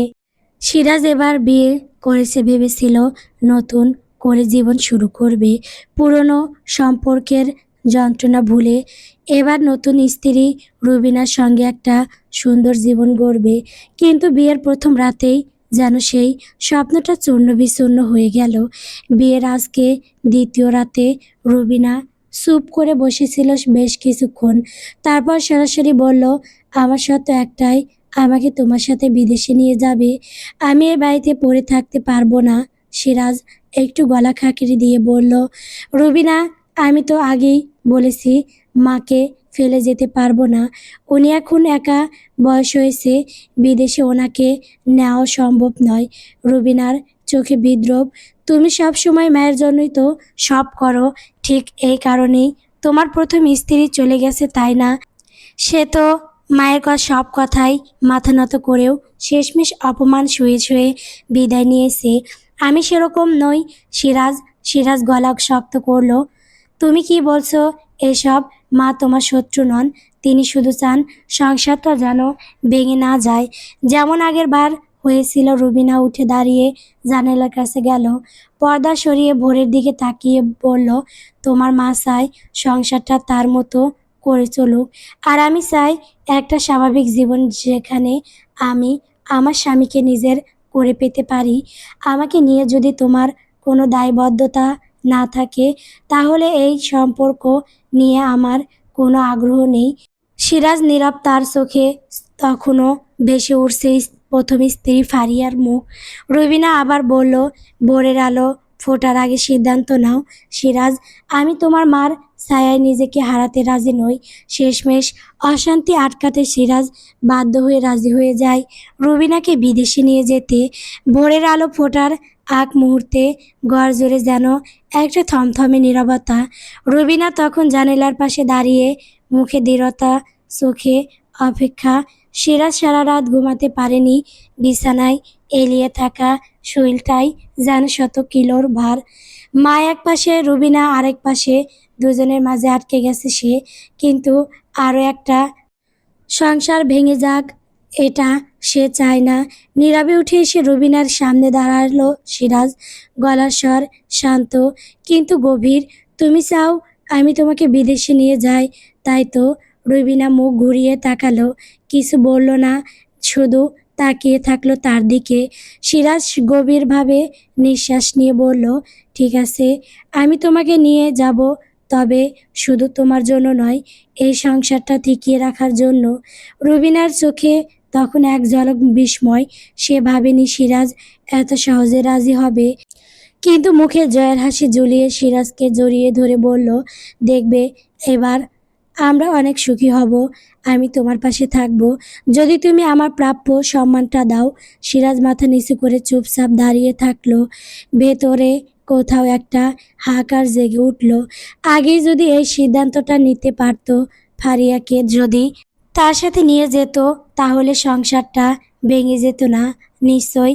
রুবিনা এবার সিরাজকে ছেড়ে ফুরফুরে মনে ঘর গুছাইয়ে রান্নাঘরের দিকে গেল।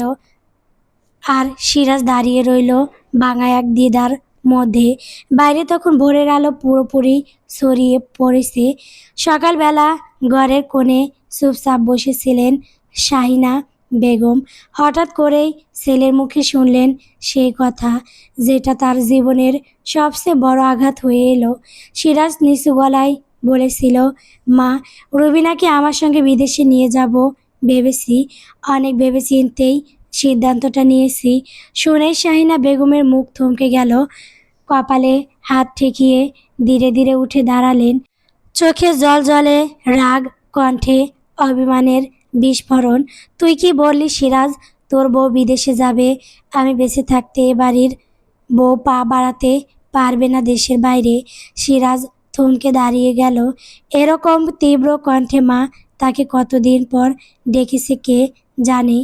শাহিনা বেগম ধীরে ধীরে সামনে এসে বললেন, একটা সংসার ভাঙলি তোর মাথা গরমির জন্য, এখন আবার আরেকটা সংসার নিয়ে খেলতে যাচ্ছিস।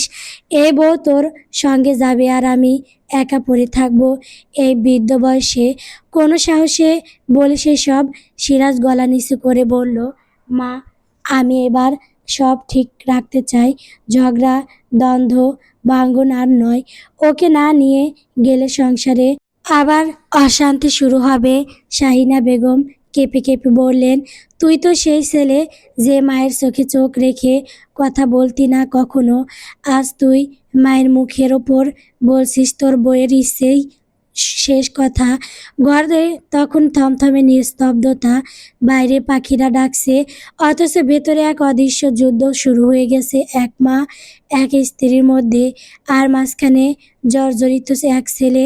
শাহিনা বেগমের কণ্ঠ তখনও গম গম করে ঘরের দেওয়ালে প্রতিধ্বনিত হচ্ছে।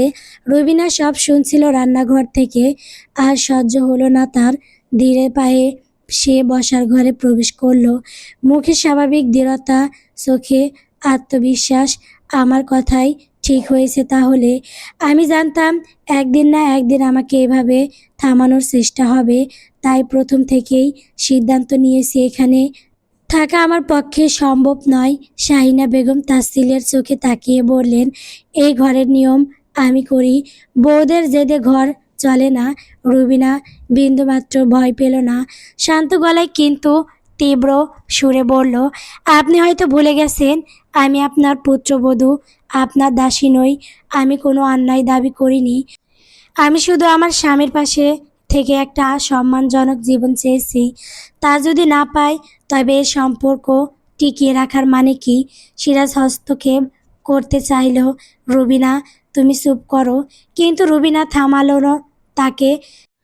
না সিরাজ, আজ আমি স্পষ্ট করে বলতে চাই, আমি কোনো ভান করে সংসার করতে পারি না। আগেও বলেছি আমি তোমার প্রথম স্ত্রীর মতো নই। আমি নিজের সম্মান জানি, জানি আমার অধিকারও।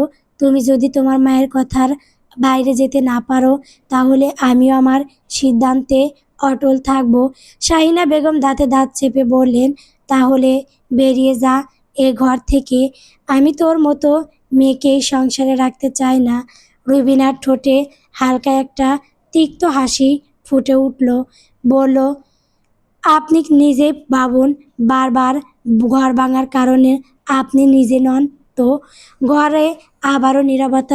এক অদৃশ্য বিস্ফোরণ ঘটে গেছে, যার শব্দ কেবল হৃদয়ের গভীরে শোনা যায়। রুবিনা জেদের কাছে শেষ পর্যন্ত হার মানতে হয় সিরাজকে। সংসারের শান্তি আর সম্পর্কের ভারসাম্য রক্ষার জন্য সে সিদ্ধান্ত নেয় রুবিনাকে নিয়ে বিদেশে যাবে। চোখের কোণে পানি নিয়ে শাহিনা বেগম দরজার সামনে দাঁড়িয়েছিলেন। ছেলেকে বিদায় দিচ্ছেন, কিন্তু মনে হচ্ছে নিজের জীবনের সব সুখ, সব শান্তিকে বিদায় জানাচ্ছেন। তিনি শুধু বলেছিলেন, আমার কথা ভাবতে হবে না কারো। চুপচাপ বেরিয়ে যায়। মায়ের চোখে চোখ রাখার সাহস তার হয় না। কয়েকদিন কাটে। শাহিনা বেগম একা একা ঘরের কোণে বসে থাকেন। যাদের জন্য এত কিছু ত্যাগ করলেন তাদের সঙ্গটাই এখন তার জীবনে অনুপস্থিত। হঠাৎ একদিন রান্নাঘর থেকে উচ্চস্বরে কোলাহলের শব্দ আসে। বড় ছেলের বউ গর্জে উঠে বলে, আমি আর এই সংসারে রান্না বান্না করতে পারবো না। আমার আলাদা হাঁড়ি পাতিল লাগবে। সবাই যার যার মতো চলুক। শাহিনা বেগম যেন মুহূর্তেই বোঝেন সংসার এখন ভেঙে পড়েছে নিঃশব্দে। ছোট ছেলের বউ বিদেশে চলে গেছে। বড় ছেলের বউ এখন নিজের জন্য আলাদা গণ্ডি টেনে নিতে চাইছে। তিনি স্তব্ধ হয়ে যান। তার সামনে যেন পুরো জীবনটা ধোঁয়ায় ঢাকা পড়ে যায়। মনে মনে ভাবলেন, এটা কি সেই সংসার যেখানে তার কথাই শেষ কথা ছিল? আলাদা হাঁড়ির শব্দ, চায়ের কাপে চামচ নাড়ার আলাদা ছন্দ, সব কিছু যেন বলে দিচ্ছে তিনি এখন এই বাড়িতে মা নন, একজন বোঝা। আরও একবার একা হয়ে গেলেন শাহিনা বেগম। বিদেশ যাওয়ার পর প্রথম কয়েক মাস সব কিছু বেশ ভালোই চলছিল। সিরাজ নিয়মিত মোটা অঙ্কের টাকা পাঠাতো। শাহিনা বেগমও একা একাই কিছুটা স্বস্তি নিয়ে দিন কাটাচ্ছিলেন। মনে হতো ছেলেটা দূরে থাকলেও মায়ের প্রতি দায়িত্ব ভুলে যায়নি। কিন্তু ধীরে ধীরে সব কিছু বদলে যেতে লাগলো। পরের মাসের শেষ তারিখ পেরিয়ে গেলেও টাকা এলো না। শাহিনা বেগম ভেবেছিলেন হয়তো সিরাজ ব্যস্ত, কালই পাঠাবে। কিন্তু এরপর দিন গেল, সপ্তাহ গেল, টাকার কোনো হদিশ নেই। ফোন করে বলার পর সিরাজ একদিন শুধু বলল, রুবিনার কিছু শারীরিক অসুবিধা চলছে মা, খরচ একটু বেড়েছে, সামলাতে কষ্ট হয়ে যাচ্ছে।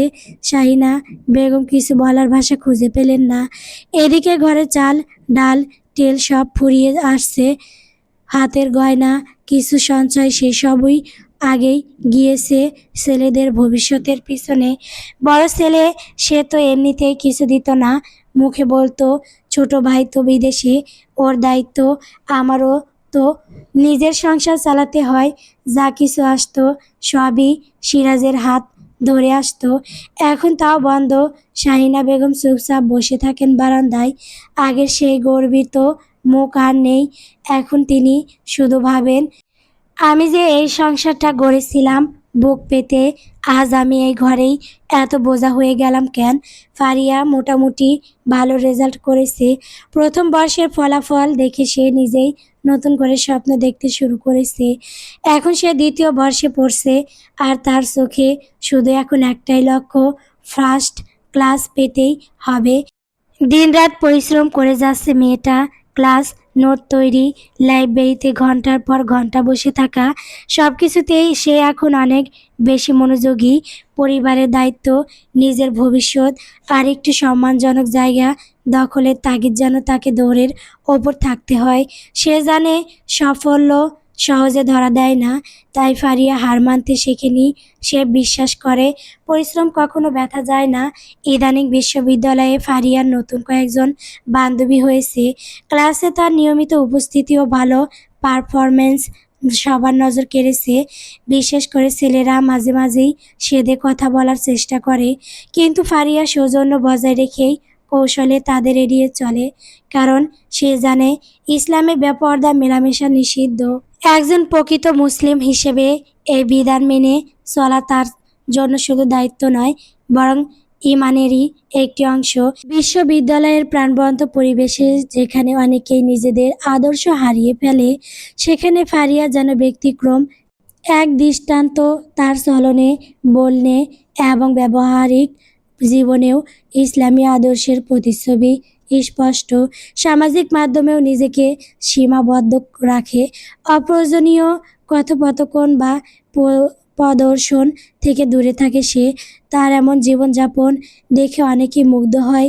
কেউ কেউ প্রশ্নও করে, সব কিছু পাওয়ার এই বয়সে তুমি এত কঠোর কেন? ফারিয়া তখন শান্তস্বরে বলে, এ দুনিয়া ক্ষয়স্থায়ী, আর আমি চিরস্থায়ী জিন্দেগির প্রস্তুতি নেওয়ার চেষ্টা করছি শুধু। তার বান্ধবীরা অনেক সময় বলে, ফারিয়া একটু খোলামেলা হলে ক্ষতি কি?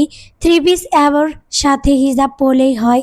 ফারিয়া তখন মুচকি এসে বলে, আমার সৌন্দর্য, আমার পর্দা, আমার আত্মমর্যাদা, আমার সীমাবদ্ধতায় অনেকেই তার এই আচরণকে কঠোরতা ভাবে, আবার কেউ কেউ ব্যতিক্রম মনে করে। কিন্তু ফারিয়া জানে, একজন মুসলিম নারীর পরিচয় শুধু তার পোশাকে নয়, বরং তার চরিত্র, লজ্জা এবং সংমিশ্রেই প্রকাশ পায়। তাই সে নিজের আদর্শ থেকে একটু সরে আসে না। নুরাইন এখন ইন্টার সেকেন্ড ইয়ারে পড়ছে। সে সব কিছুতে বড় বোন ফারিয়াকে অনুসরণ করে। চলার ধারা, পর্দা, আদব কায়দা সব কিছুতেই যেন ফারিয়া তার আদর্শ। দুই বোনকে একসাথে দেখলে চোখ জুড়িয়ে যায় মতিন সাহেবের। কিন্তু বড় মেয়েটিকে নিয়ে তার হৃদয়ে এখনো একরাশ আফসোস রয়ে গেছে। মাঝে মাঝে ভাবেন, যদি ফারিয়ার বিয়ে এত কম বয়সে না দিতেন, তবে হয়তো তার জীবনটা এমন হতাশায় ডুবে যেত না। তবুও মতিন সাহেব আল্লাহ তাআলার ওপর পূর্ণ ভরসা রাখেন। তার বিশ্বাস, আল্লাহ যেভাবে চান ঠিক সেভাবেই সব কিছু ঘটে। তিনি দোয়া করেন, একদিন নিশ্চয়ই তার ফারিয়া সুখী হবে ইনশাআল্লাহ। ফারিয়াদের বাড়িটা একটি দোতলা পাকা ঘর। তারা নিজেরা থাকে উপরতলায়, আর নিচতলাটি ভাড়া দিয়ে রাখে। এই মাসেই নতুন এক ভাড়াটিয়া আসছে। যে বাসা ভাড়া নিয়েছেন সে নিজে এসেই মতিন সাহেবের সঙ্গে কথা বলে সব ঠিকঠাক করেছে।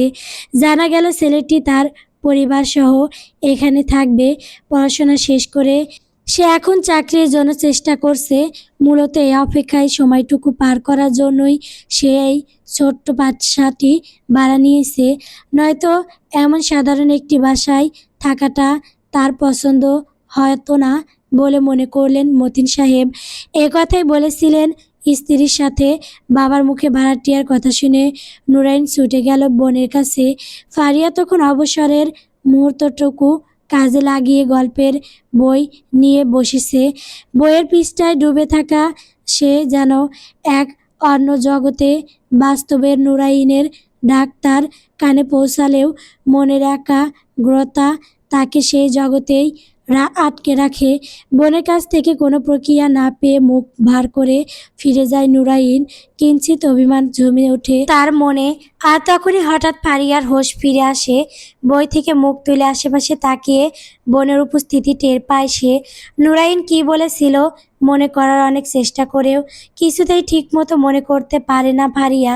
শুধু অনুভব করে বোনের কণ্ঠে যেন কিছু একটা উত্তেজনা ছিল, যার গুরুত্ব সে তখন বোঝেনি। সকালের নরম রোদে এক টিউশনির উদ্দেশ্যে বের হয় ফারিয়া। মাথার 6 পাট হিজাব গুছিয়ে সিঁড়ি দিয়ে নিচে নামছিল সে। ঠিক তখনই হঠাৎ করেই এক ছেলের মুখোমুখি পড়ে যায়। ছেলেটির পরনে ছিল লুঙ্গি আর সেন্টু গেঞ্জি। হাতে একটি বালতি ভর্তি ভেজে কাপড়। দেখেই বোঝা যাচ্ছে সে ছাদে কাপড় শুকাতে যাচ্ছে। দুজনে একই সময়ে একে অপরকে পাশ কাটাতে গিয়ে একটু দ্বিধায় পড়ে যায়। ফারিয়া ডান দিকে সরতে যায়, ছেলেটিও যায় ডান দিকে। আবার ফারিয়া বাঁ দিকে সরতেই ছেলেটিও যায় সেদিকে। যেন এক অদ্ভুত সমন্বয়হীনতার খেলা। মুহূর্তের জন্য দুইজনই কিং কর্তব্য বিমূঢ় ফারিয়ার চোখ নামিয়ে নিয়ে শান্তভাবে একপাশে সরে দাঁড়ায়। ছেলেটিও লজ্জায় কিছু না বলে দ্রুত উপরের দিকে উঠে যায়, যেন কিছুই ঘটেনি। ফারিয়া নিচে নেমে গেটের দিকে এগিয়ে যায়। তখনও তার মনে একটু অস্বস্তি কাজ করছিল। ছেলেটিকে আগে কখনো দেখেনি। টিউশনিতে যাওয়ার পথে ফারিয়ার মনে পড়ে আব্বু বলেছিল এ মাসে নতুন ভাড়াটিয়া উঠবে। হঠাৎই মনে হলো এই ছেলেটাই কি সেই নতুন ভাড়াটিয়া। তার হাবভাব, পরনে বাসার আরামদায়ক পোশাক আর হাতে কাপড় ভরা বালতি সব কিছুই যেন মিলিয়ে যাচ্ছে বাবার বলা বর্ণার সঙ্গে। দিনের বেলা টিউশন শেষে বাসায় ফিরে ফারিয়া রান্নাঘরের দিকে যাচ্ছিল। হঠাৎ মা ডেকে বললেন, ফারিয়া নিচের বাসে যে নতুন ভাড়াটিয়া উঠেছে, ওর মা এসেছেন আজ। তোর বাবা বলল ছেলেটা বেশ ভদ্র ছেলে, নিজে পড়াশোনা শেষ করে চাকরির জন্য চেষ্টা করছে। মায়ের মুখে শোনা মাত্রই নিশ্চিত হয়ে যায় ফারিয়ার সকালে সিঁড়িতে যে অদ্ভুত মুহূর্তটা হয়েছিল সে ওই ছেলেটি। কিন্তু সেই ভদ্র ছেলের সম্পর্কে ফারিয়ার মনে ঠিক কেমন ধারণা তৈরি হলো তা সে নিজেও জানে না। রাতে নীরবতা ভেঙে আব্বুকে ডেকে ফারিয়া গম্ভীর কণ্ঠে বলল, আব্বু, কাজটা কিন্তু একদম ঠিক করনি তুমি।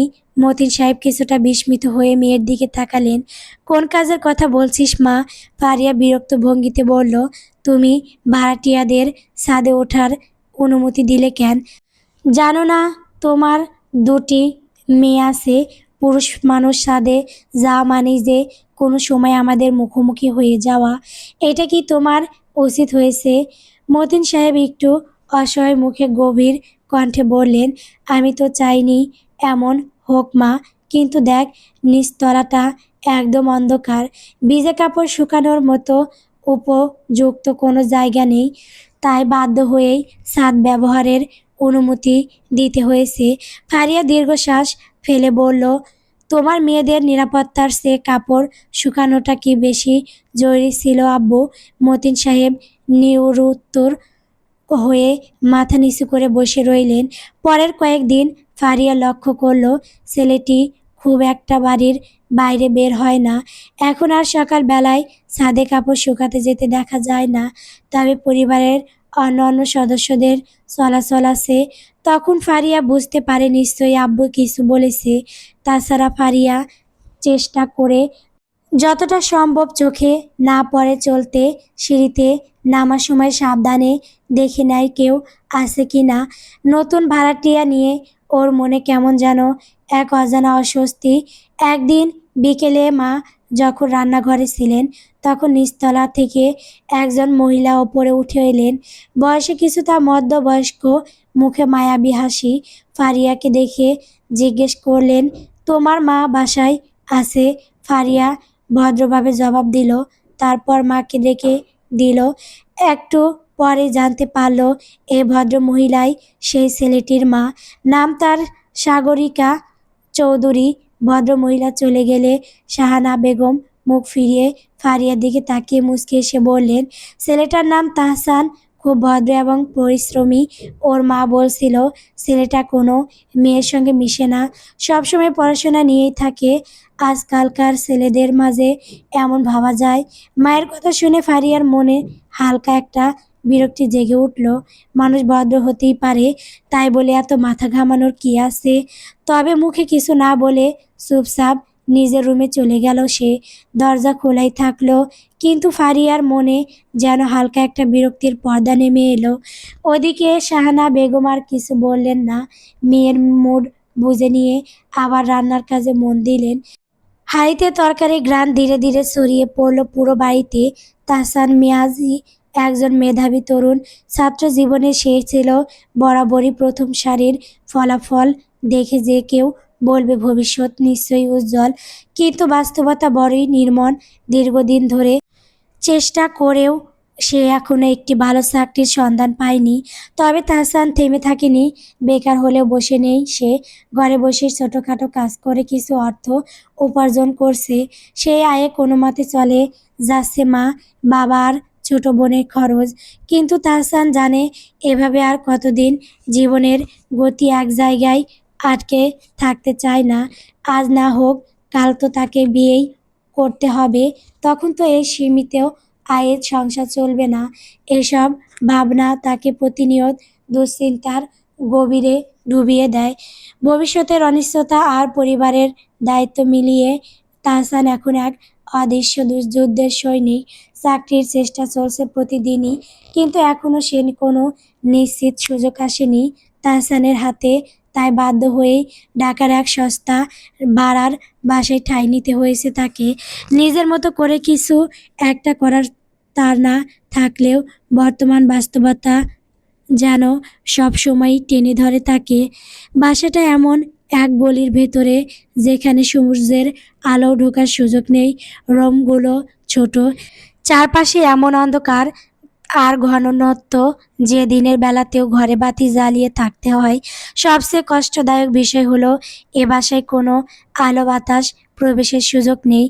যেন দম বন্ধ হয়ে আসে। আর মশা, সেটাকে যেন বাসার স্থায়ী সদস্য বলা চলে। কয়েল, স্প্রে, মশারি সব ব্যবহার করেও তাদের তাণ্ডব থামানো যায় না। রাতের বেলা ঘুমানোর চেয়ে যুদ্ধ করাটাই যেন সহজ। বাড়িওয়ালার মেয়েদের জন্য ছাদে যাওয়া অনিষেধ তাহসানের, তবে তার মা আর বোন যেতে পারে, এটাই অনেক। এত কিছুর পরেও তাহসান হাল ছাড়ে না। ঘরের চারপাশে দেওয়ালে ঠেস দিয়ে সে ভাবতে থাকে, একদিন নিশ্চয়ই দিন বদলাবে, এই দুঃসময় একদিন শেষ হবে। আর সেই অশান্তেই প্রতিদিন সে নিজেকে একটু একটু করে তৈরি করে যায়। অন্ধকার ঘরে বসেও ভবিষ্যতের আলোর পথ খোঁজে। কয়েক মাস পর সেদিন বিকেলটা ছিল একটু ভিন্ন রকম। আকাশটা সারাদিনই মেঘলা ছিল, কিন্তু ফারিয়া টিউশন শেষে বাসার পথে হাঁটা শুরু করেছিল নির্ভয়ে। ভাবছিল পৌঁছানোর আগেই বুঝি বৃষ্টি নামবে না, কিন্তু হঠাৎ করে এক তীব্র দমকা হাওয়ার সাথে আকাশ যেন ধুয়ে দিতে লাগলো সবটা। হলো অজর দাঁড়ায়, চারপাশে কোথাও ঠাঁই নেই। রাস্তায় দাঁড়ানোর মতো কোনো ছাউনি বা দোকান চোখে পড়ল না। কিছুটা সামনে দোকান থাকলেও সেখানে পুরুষ মানুষের সমাগম। তাই বাধ্য হয়ে বৃষ্টির মধ্যেই ফারিয়া বাসার দিকে হাঁটা শুরু করলো। ৫-৭ মিনিটের রাস্তা, তবু এই সময়েই পুরো ভিজে যাবে এটা নিশ্চিত।